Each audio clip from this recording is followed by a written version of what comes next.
Alright, so we have a really amazing team called the Avengers of the Supernatural, but how did they come together? Let's find out. So Constantine is just relaxing, taking a smoke, and just laying on the grave.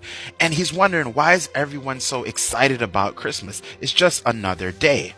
But out of nowhere, he hears a whisper of a sound coming through the wind, and it sounds like, "Help me." Then we switch over to Spawn, who is right now the king of all Hell. But then one of his great knights comes over and says, someone's escaped from Hell. And Hellboy tells him that it is someone named Krampus. Spawn tells Hellboy to get the portal ready because they're going home. Then we switch over to Brother Voodoo, who's basically just trying to improve his mastery over the necro arts. But then he notices that there's a flux within life and also death, and he hears a sound, and the sound basically is telling him, "Help me, help me." Then we switch over to Elsa Bloodstone, who's basically doing her thing, hunting the supernatural. And she contacts her friends in America and basically tells them to enjoy the Christmas.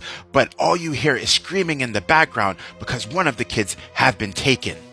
And Elsa says, "I'm heading over to America." And come to find out, there's a demon from Hell that is hunting kids, and his name is Krampus.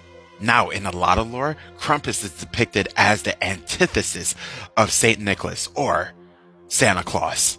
And sometimes they're even depicted as teammates, where Krampus will basically haunt or terrify the kids that have been naughty, or even use a twig to hit them. And Krampus is only allowed to come out once a year, but Mephisto from his realm was able to influence Krampus to do something that was, for lack of better words, quite violent and also scary in capturing kids. But you might ask, what was the purpose of Mephisto for trying to control Krampus? And his plan was pretty clear. He wanted Krampus to capture all of the kids and basically bring them back to Mephisto, and then influence them at an early age to make a deal so that he could have their souls and they would be changed into Ghost Riders. This was a crazy plan by Mephisto. And Mephisto's promise to Krampus was basically that he didn't have to come out once a year, but he could come out every day. It was up to the supernatural Avengers to come together, but what will they do? Find out in part 2 of the Supernatural Avengers by typing in part 2.